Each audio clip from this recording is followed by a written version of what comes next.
प्यारे बुजुर्गों, माताओं, भाई और बहनों, कुछ दिनों में अप्रैल 22 को अर्थ डे मनाया जा रहा है, जिसे पृथ्वी दिवस कहा जा सकता है। एक ऐसा समय जिसमें कि दुनिया में अलग अलग जगह पर लोग इकट्ठे होंगे। धरती हमें क्या देती है, पृथ्वी से हमें क्या मिलता है और कैसे हमें जो देने मिलती हैं उनको सही तरीके से इस्तेमाल करना चाहिए।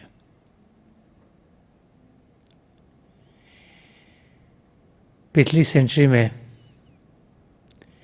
इंसान ने इस धरती पर जिस पर हम जीते हैं, यहाँ कुछ ऐसे कार्य किए हैं कि जिससे कि जो देने प्रभु ने हमें दी हैं उनको हम इतना ज़्यादा इस्तेमाल कर रहे हैं कि जो पूरा एटमॉस्फेयर वो दिन ब दिन खराब होता चला जा रहा है। अगर हम देखें तो इस धरती पर इंसान बसते हैं, जानवर बसते हैं, परिंदे बसते हैं, बहुत से जीव पानी में हैं और बहुत से जीव हैं जो इस धरती पर रेंगते रहते हैं।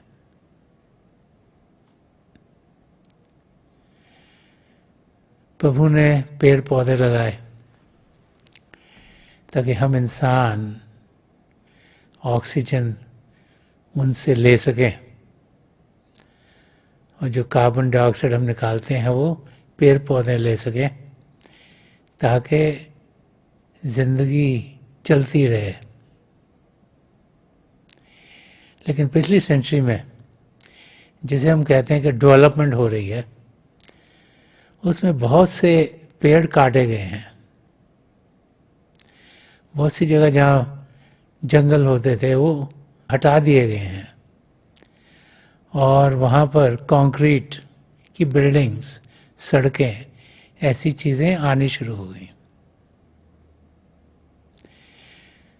तो ये अर्थ डे मनाया जा रहा है एक दिन 22 अप्रैल को, कि हम ध्यान दें कि हम इस धरती पर जिस पर जी रहे हैं उसके साथ कर क्या रहे हैं। प्रभु ने हमें इस धरती पर भेजा, जो चीज़ हमें चाहिए वो सब प्रभु ने यहाँ हमें दे दी। खाने के लिए फल, सब्जियाँ, गेहूँ, हर एक किस्म की चीज़ जो चाहिए, सांसों के लिए हवा, अगर ठंड पड़े तो गर्माइश के लिए सूर्य की किरणें, प्यास बुझाने के लिए पानी, जो कुछ चाहिए प्रभु ने हमें वो सब कुछ दिया है। और ये सदियों से चला आ रहा है और हम जो इस समय में जी रहे हैं, ये हमारी भी रिस्पॉन्सिबिलिटी होनी चाहिए कि हम जो प्रभु ने दिया है उसका उतना ही इस्तेमाल करें जितना हमें चाहिए। और ये भी सोचें कि जो आगे की जनरेशन्स आनी हैं उनके लिए भी हम कुछ छोड़ जाएं। तो जियो और जीने दो। महापुरुष जब भी हम बार बार समझाते हैं कि हमारी ज़िंदगी ऐसी हो जिसमें हम दें और दें, लेकिन हम लोग ऐसी ज़िंदगी जीते हैं जिसमें हम लें और लें के प्रिंसिपल को अख्तियार करते हैं। एक वाक़या है जो दर्शाता है कि किस किस्म की ज़िंदगी इंसान की होनी चाहिए। दो किस्म के इंसान इस धरती पर होते हैं। एक वो होते हैं जिन्हें कुछ मिलता है तो कहते हैं मुझे और मिले, मुझे और मिले, मुझे और मिले, और मैं और किसी को कुछ दूंगा नहीं। और दूसरे इंसान है, जब उन्हें कुछ मिलता है तो जितना उन्हें चाहिए वो इस्तेमाल करते हैं और बाकी औरों के साथ बांटते हैं। तो हमें किस किस्म का इंसान बनना है, प्रभु तो यही चाहते हैं कि हम जाने कि हमें एक दूसरे की मदद करनी है। एक पोएट ने बड़े प्यार से लिखा कि प्रभु ने इंसान को बनाया है एक दूसरे की मदद के लिए, और अगर सिर्फ प्रभु की इबादत करनी थी तो उसके लिए फरिश्ते पहले से बने हुए थे।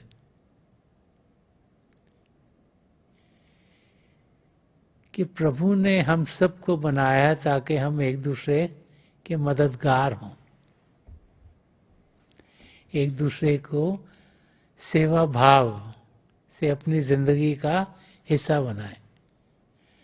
और जब किसी की मदद करें तो ये ना सोचे कि हमें भी उसका फल क्या मिलेगा। तो ये वाक़या है एक प्रचारक का। एक प्रचारक थे और वो धर्म का प्रचार करते थे और अलग अलग जगहों पर जाते थे। उस समय, ये पुराने समय का वाक़या है, सब पैदल ही चला करते थे। तो वो प्रचार करने के लिए हिमालयों की ओर निकले।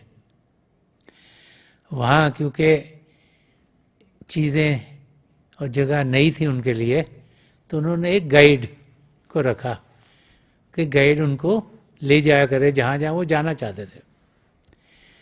तो एक दिन जब वो जा रहे थे तो बहुत सर्दी होनी शुरू हो गई और बर्फ़ पड़नी शुरू हो गई।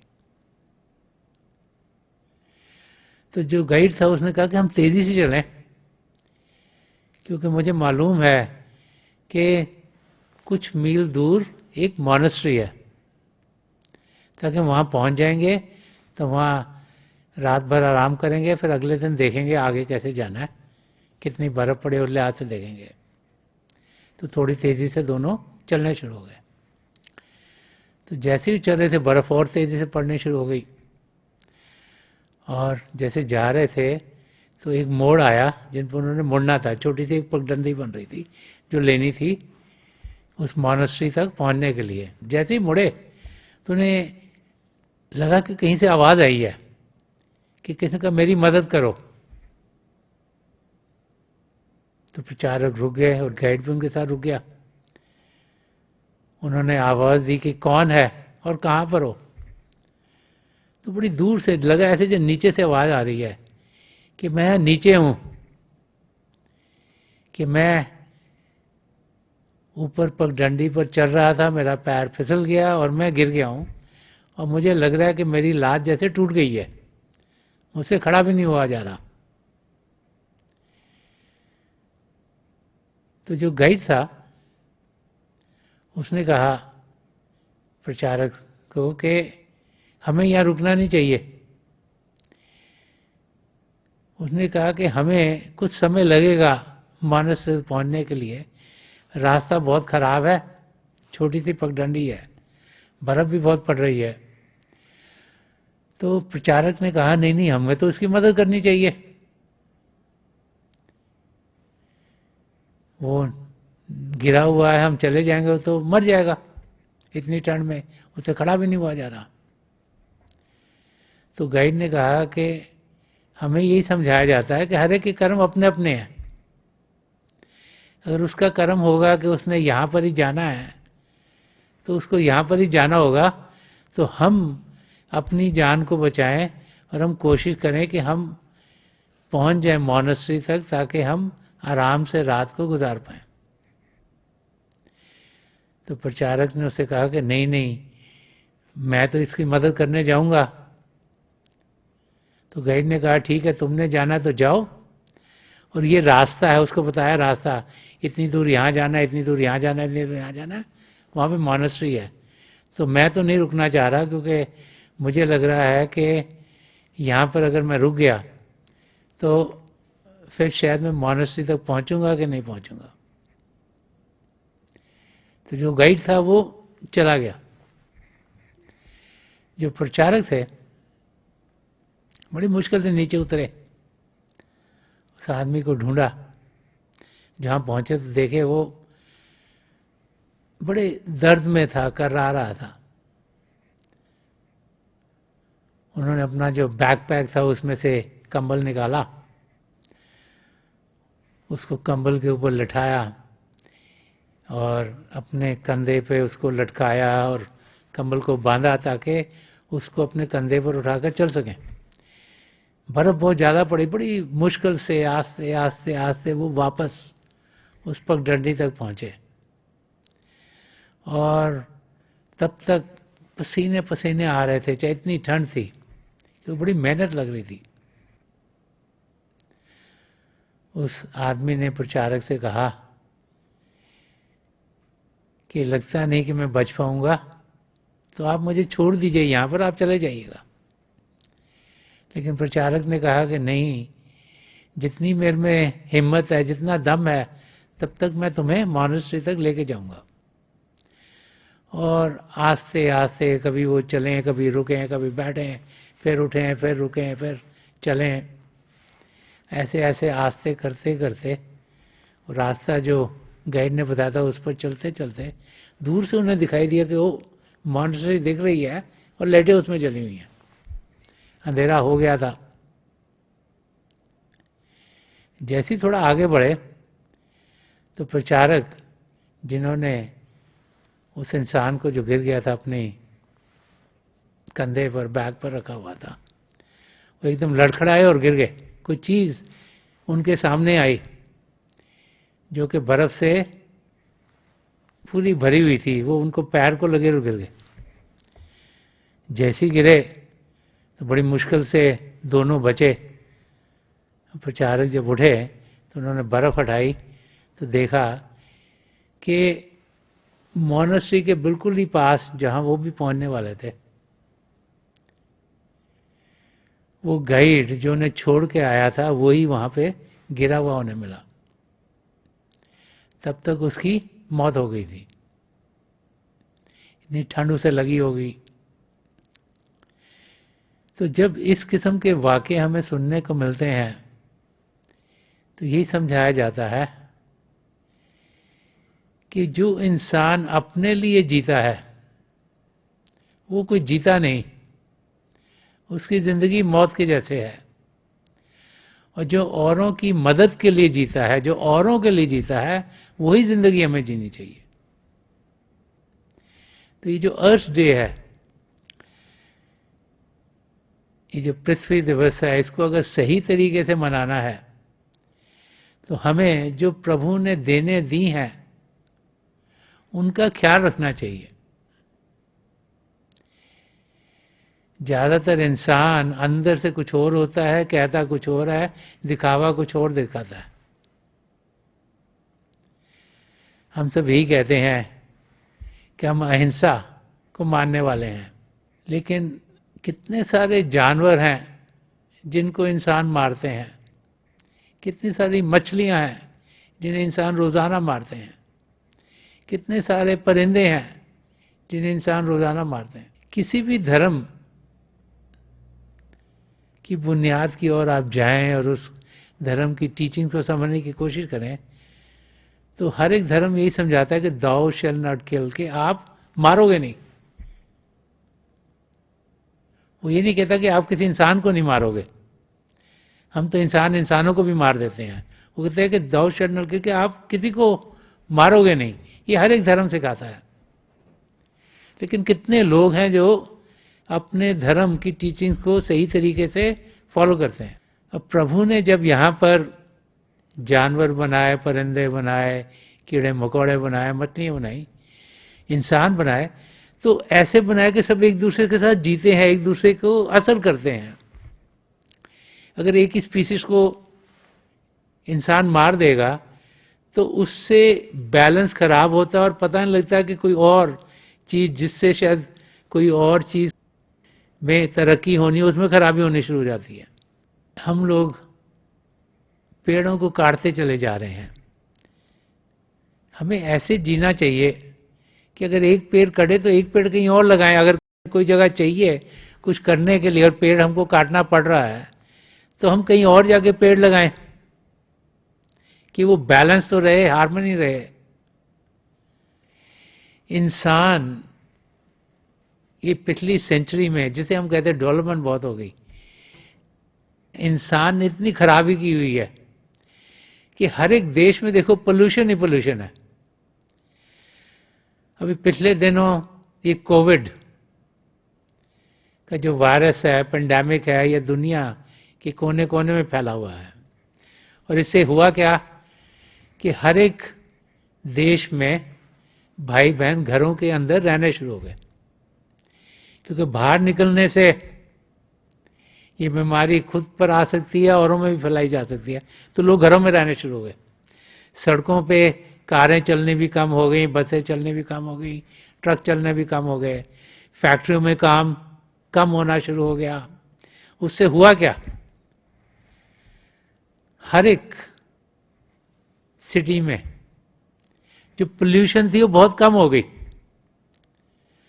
ऐसी जगहें जहां पे अगर आसमान की ओर देखो तो धुंधलेपन की सिवाय कुछ दिखता ही नहीं था, वहां पर भी आसमान, नीला गगन एकदम दिखना शुरू हो गया। हिंदुस्तान में तो कई लोग कहते हैं कि पंजाब के कई हिस्सों से हिमालय दिखने शुरू हो गए। जो लोग 60, 70, 80, 90 साल जिनकी उम्र थी, वो कहते हैं कि उन्होंने कभी हिमालय देखे ही नहीं थे इतनी दूर, क्योंकि बीच में सब पोल्यूशन करके कुछ दिखता ही नहीं था, और वहाँ से कई मील दूर हिमालय से। लेकिन जब सब लोग घरों में रहना शुरू हो गए, जब बाहर में हलचल कम हो गई, जब इंसान जो कि कभी धरती की इस चीज़ को ख़राब करता है, कभी उसको ख़राब करता है, कभी इस पेड़ को काटता है, कभी वहाँ पे तकलीफ करता है, जो प्रभु ने देने दी हैं उसको जब हम इस्तेमाल सही तरीके से नहीं कर रहे और दिन ब दिन सोच रहे हैं बड़ी डेवलपमेंट हो रही है, पोल्यूशन बढ़े जा रहे हैं, तो वो कम हुई और सब चीज़ें खुलनी शुरू हुई। बहुत से देशों में तो ये भी आया कि वहाँ पर उनकी दरियाओं में, नदियों में ऐसे ऐसे मछलियाँ दिखनी शुरू हुई जो कभी दिखी नहीं थी, और कई जानवर जो कि दूर कहीं चले गए थे वो सब बाहर निकलने शुरू हो गए। प्रभु ने ये धरती हम सबको दी है, हम ये ना समझे सिर्फ हमें दी है, सबके लिए। प्रभु ने ये हवा सबके लिए दी है, ना हम ना समझे कि हमारे लिए दी है। प्रभु ने पानी सबके लिए दिया, ये ना समझे कि हमारे लिए दिया है।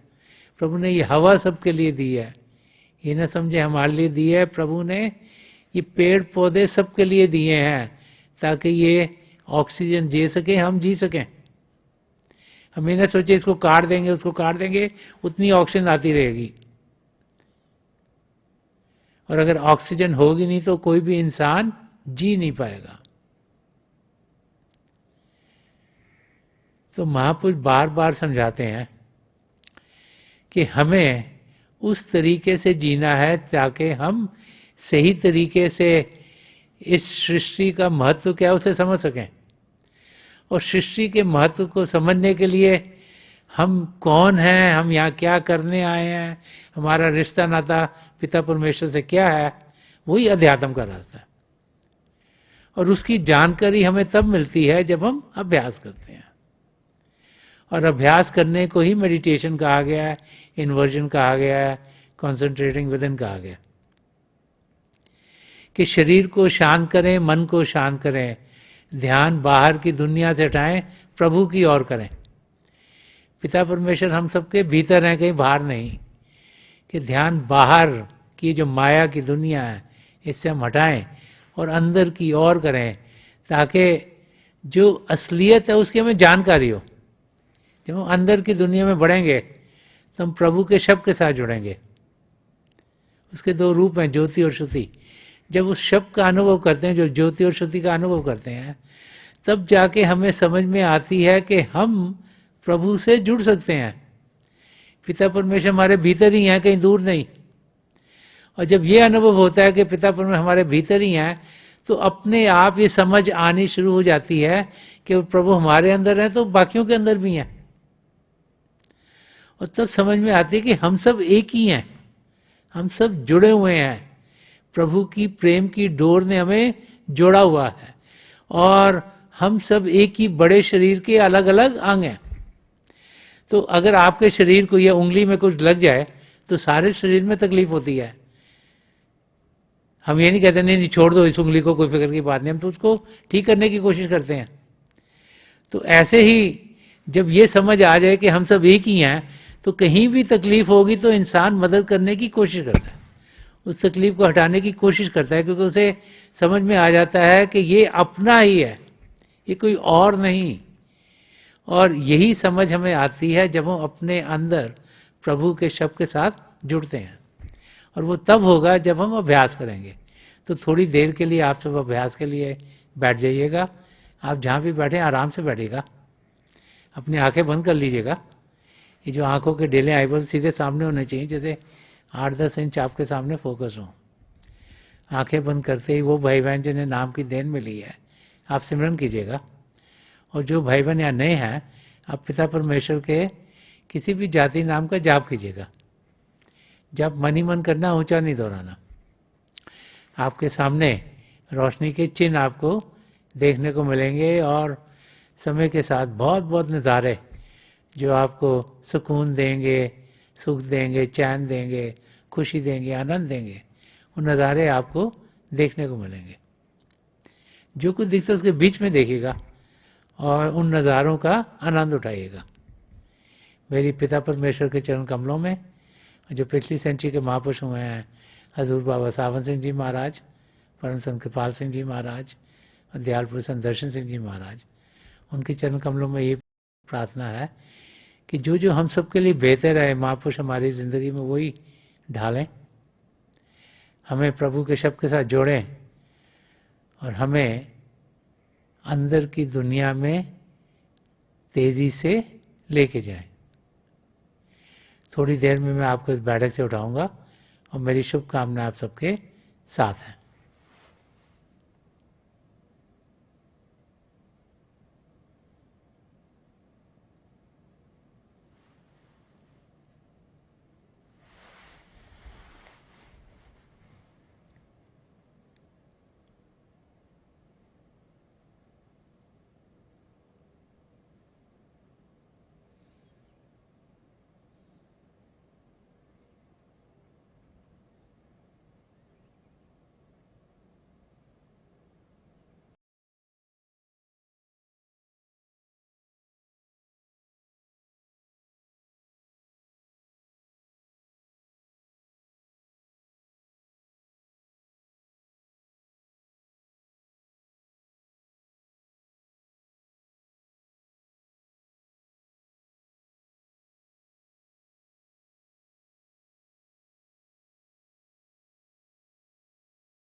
छोड़ दीजिए जी, प्लीज़ लीव ऑफ।